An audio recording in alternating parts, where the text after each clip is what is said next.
Parsifal joins King Arthur's knights. Parsifal searched in vain for the lake where he had first seen the Fisher King, for the castle Mont Sauvage on the forest-clad hill. He searched in vain, but he would not give up. His cousin Segun had called him a curse because he had failed to ask a question that was expected of him. From what she said, it seemed that this question would have restored the health of the ailing Fisher King, which would have brought a great honor to Parsifal himself. And although he longed to return to his wife, Queen Condemir, he would not go back until he had discharged his debt, until he had found the Grail and its guardian knights, and had asked the question. And so, whilst every wish in him drew back to the city of Belrepuer and its beautiful queen, he did not return, but continued his search. Weeks later, months passed, seasons changed, winter came. Parsifal rode and rode through the landscape blanketed in the snow, still on his never-ending quest to find Mount Sauvage, the castle of the Grail. He did not know it, but he had come near a camp of King Arthur and his knights. They had put up tents near a forest where they intended to enjoy a sport greatly favored by all knights, the sport of falconry. For this sport, the hunters rode out with falcons perched on their gauntlets. The falcons' heads were covered with a hood. When the hunters saw a flight of wild geese, they took the hoods off the falcons and threw them in the air. The birds took wing, pounced on some of the wild geese, and brought them down. Then they had to be lured back by scraps of food to be caught again. Such a hunt had been on just a day before Parsifal passed this way, but one of King Arthur's falcons had not come back. It had stayed all night in the woods, and just as Parsifal came riding by, a flight of wild geese rose in the air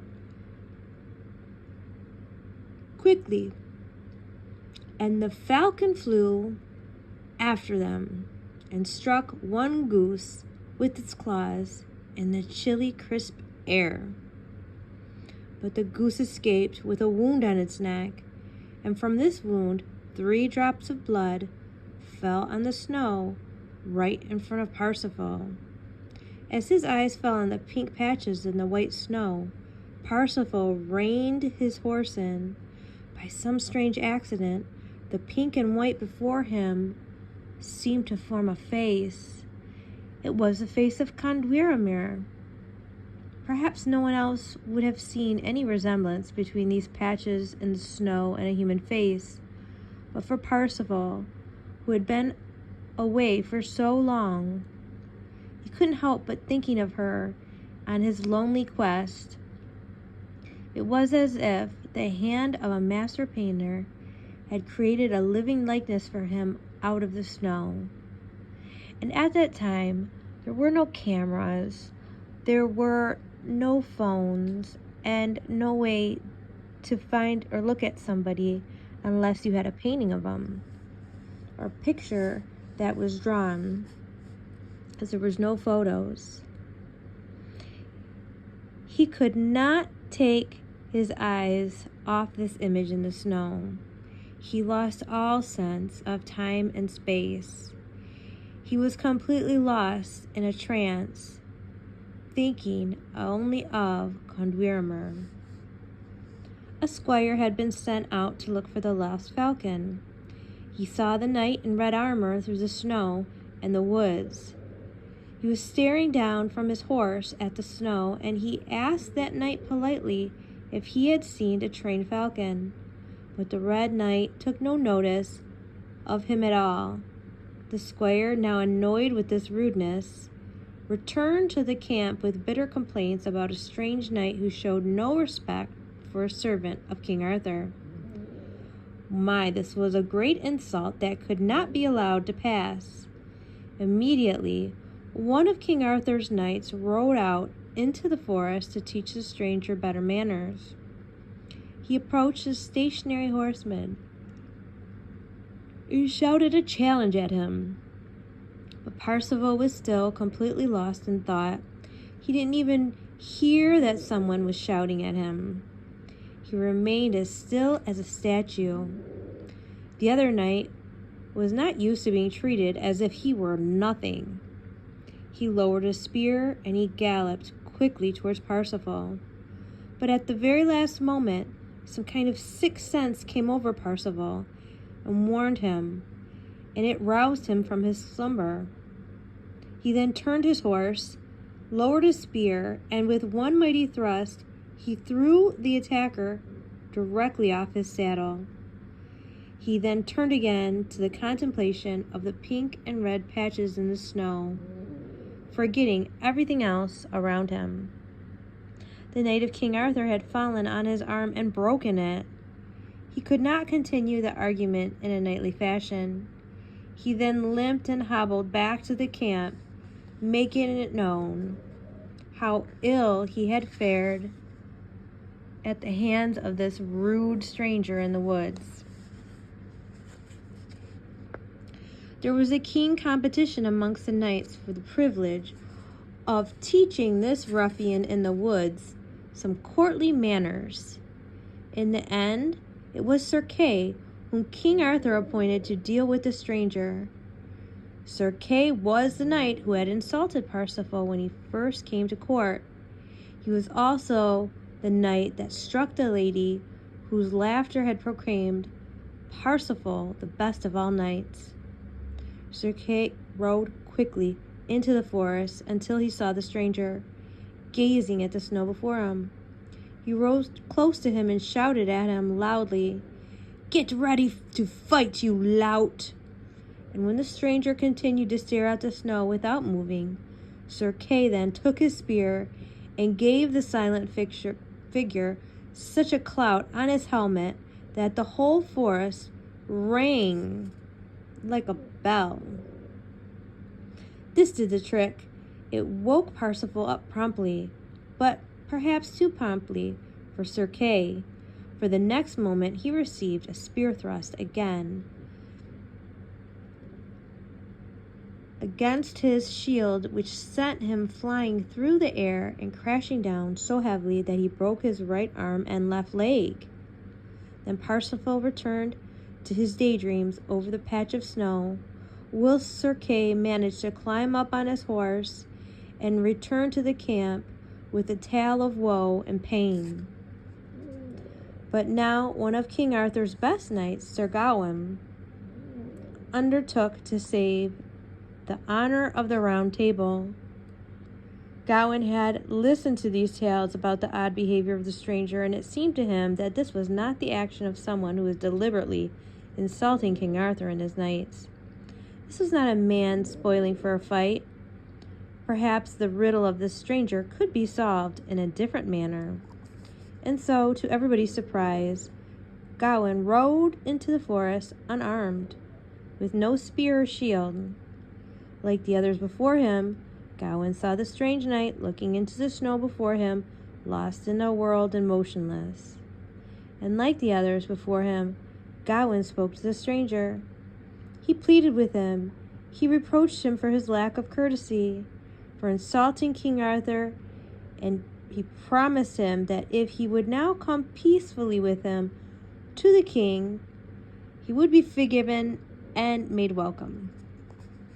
But this well-mannered approach had little effect, as had the challenge of the other knights before Gawain. It literally brought no reply, no response. Parsifal just kept staring at the snow.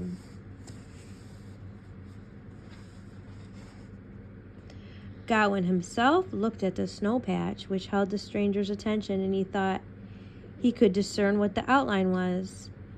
My, that does look like a woman's face, and the spots of the blood in the snow. Well, he said to himself, it's a man that's in love. There's no accounting of what such a man will do. But there is only one way to bring this fellow to his senses. And Gawain dismounted, took the scarf he was wearing, and spread it over the pink snow to cover the image. And it worked. Parsifal looked up and around like a man walking from a dream. He was surprised to see the snow around him trampled by many horse hooves. He was surprised to see that the point of his spear was broken. And who was the unarmed knight before him? It took him some time until he could take in what Gawain had told him, that he had fought 2 knights and made them invalids. But he was very pleased to hear that one of the 2 invalids was Sir Kay, as he had once promised that he would indeed punish Sir Kay for striking a lady. And now this old score was settled. As Sir Kay had been punished, there was no longer any reason which could keep him from King Arthur's court, and he gladly accepted Gawain's invitation. And so Parsifal came to King Arthur and was given a warm welcome. The lad who had once ridden his horse into the banqueting hall, who had come in a fool's outfit and knew nothing of chivalry, now returned as a knight of fame, who had rescued Queen Condwyrmer and gained himself a crown. This knightly deed had earned him an honor coveted by every good Christian knight. He was invited by King Arthur to join the companionship of the Round Table, to become a knight of the table. A banquet was then given to celebrate this momentous occasion, and it was indeed a great moment in Parsifal's life when he took his seat at the Round Table as the equal and companion of the most valiant knights in Christendom. This was the moment when the great dream which had lured him from the forest finally came true. But this day, which might have been a day of supreme happiness for Parsifal, was also the day on which a cruel blow of fate destroyed his happiness as well. See, all the knights and the king were sitting around the banquet, and the whole company was happy mood, cheering and sharing stories, when a visitor arrived, at whose sight they all fell silent. The cheerful laughter ceased, and awe and fear descended like a gray cloud upon the company. The strange visitor was a woman, richly dressed in silk and brocade. Jewels were gleaming from her headband and on her dress, but all the rich ornaments could do little to improve her appearance. Her long, sharp nose was like a beak of a hawk.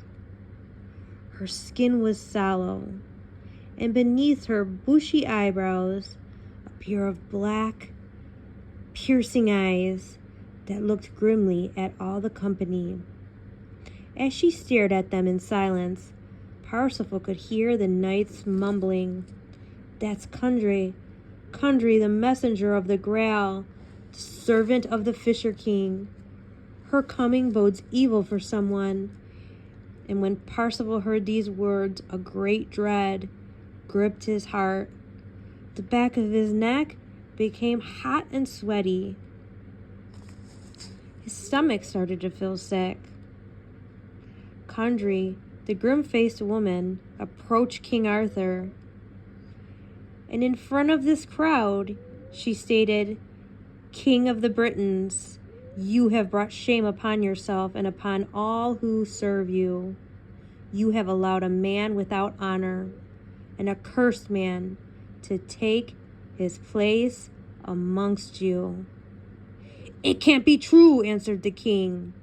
"The knights of the Round Table are all knights of the highest honor. Who is the one you accuse of being unworthy?" And the woman pointed with a long, bony, witchy finger at Parsifal and cried, "There is no honor amongst you as long as he is in your midst." A gasp went through the whole great company of the lords and ladies. All eyes turned on Parsifal. And now grim messenger spoke to him. "You may think I am ugly, but although God has favored you with good looks, you are 100 times more repulsive than I am, for your heart and your soul are rotten. You saw the suffering of a king whom I serve. You did not find it in your heart to ask him what ailed him. You saw the wonders of the Grail and the gifts you received and the food that you enjoyed, but your dull mind had no questions. If you, unworthy son of a noble knight, had asked but once, my master would have blessed you, and your reward would have been higher than anything you could have imagined. But as you have stayed dumb, the servants of the Grail must remain in grief. And you, blind fool, you are cursed." Before Parsifal could utter a word, Kundry strode out, and no one knew where she went. It was as if she appeared to float above the floor. Shattered as he was, Parsifal could find no comfort in the knights and ladies around him, even though they assured him their friendship, their love, and their sympathy. But all these newfound loyal friends could not shake from him the decision he had made when Kundry's accusation was shouted at him. He had said, "As long as this curse is upon me, I cannot belong to this noble company. As long as this curse is upon me, I cannot return to the woman I love. I cannot find joy in my life again. And as long as this curse is upon me, I shall not rest until I have found the Mount Sauvage once again, and the suffering king, and have asked that question. I cannot rest, and I shall not rest, until I have found the Grail." The lords and the ladies, King Arthur himself, tried to persuade him to stay.